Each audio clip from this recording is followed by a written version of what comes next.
Olá pessoal, Ian Santos, UniFTC de Jequié, Teoria Geral do Processo, tema da aula Princípios. O vídeo vai ser utilizado como uma forma de incentivo à leitura do material disponibilizado na plataforma Blackboard. O tema hoje é Princípios Gerais. Quando a gente fala de processo, a gente tem que entender que os princípios eles são a engrenagem do sistema, né? Todo sistema funciona com fundamentos, e esses fundamentos são os princípios. Existem os princípios constitucionais e os infraconstitucionais. Sobre os constitucionais, eu destaco para vocês o devido processo legal, isonomia, contraditório, inafastabilidade do controle jurisdicional, imparcialidade do juiz, publicidade dos atos, duplo grau de jurisdição e duração razoável do processo. Já os infraconstitucionais, eu destaco o livre convencimento motivado, oralidade, boa-fé e cooperação. Bom, no que tange a esses princípios, faz necessária uma leitura mais apurada, no sentido de entender a previsão constitucional daqueles princípios constitucionais e, quanto aos infraconstitucionais, como é que o Código de Processo Civil ele foi editado no sentido de dar seguimento àquilo que se requer no que tange a esses princípios. Devido ao processo legal, a gente vai destacar que nenhum cidadão pode ser condenado judicialmente sem passar pelo devido processo. Isso é uma garantia constitucional. Está previsto na Constituição que todo cidadão ele precisa passar pelo conjunto de atos que decorre o processo aqui no nosso país para que se chegue a um provimento. Isso é uma garantia e envolve também questões de sentenças mais justas e céleres, né? E já a isonomia é aquela questão que nós estamos sempre batendo na tecla. A isonomia, a igualdade pretendida pela Constituição, ela é substancial, não formal. Tratar os iguais igualmente, os desiguais na medida da sua desigualdade.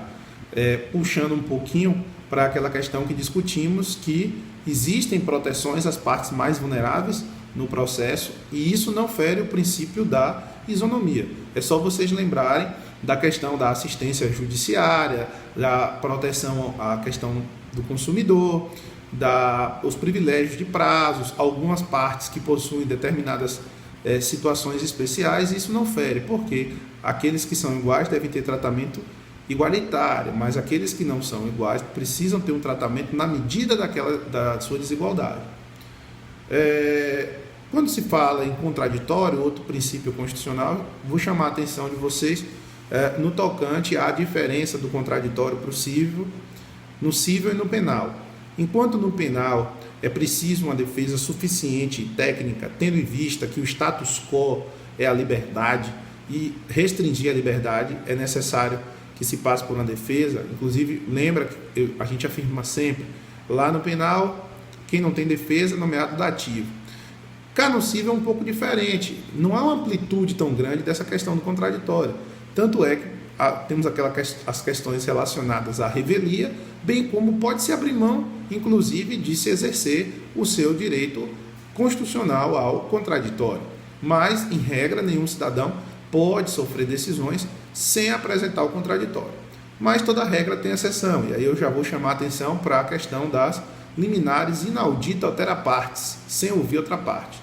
Situações de urgência em que demonstrado o perigo da demora e a fumaça do bom direito, o juiz poderá conceder um provimento liminar de caráter provisório, passível de agravo, inclusive, para assegurar a tutela a determinada situação que com a demora do processo pode causar um dano grande à parte. Então, lembre-se disso no que tange ao contraditório.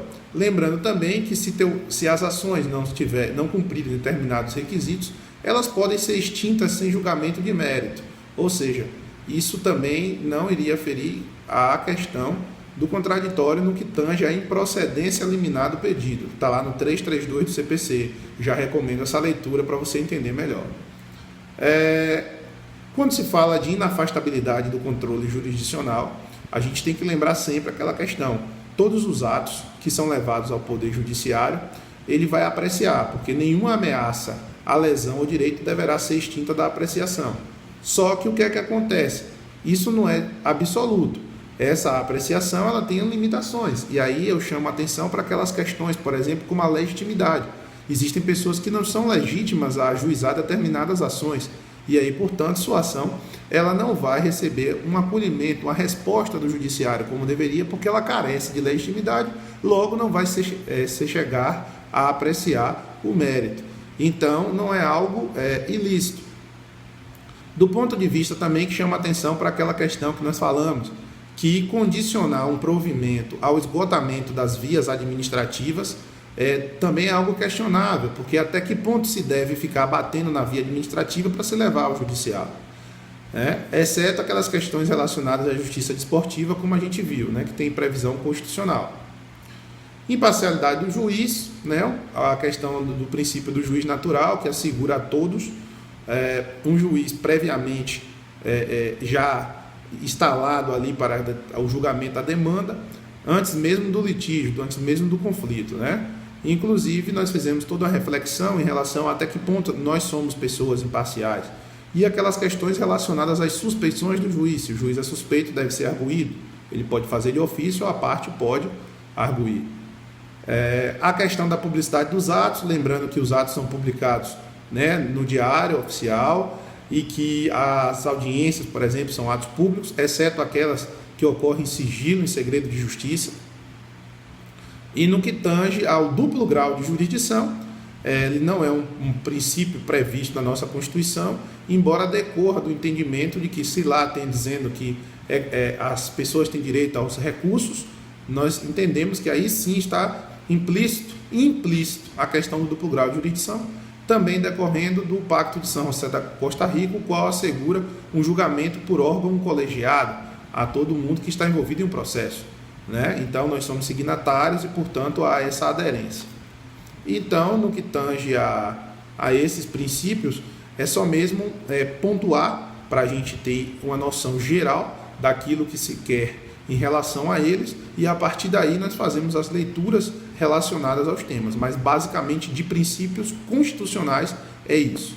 Então, primeira aula é essa aí, uma base geral, pontuando um pouco sobre os princípios constitucionais, e daremos segmentos com mais pontuações e indicando as leituras respectivas. Um abraço e até a próxima.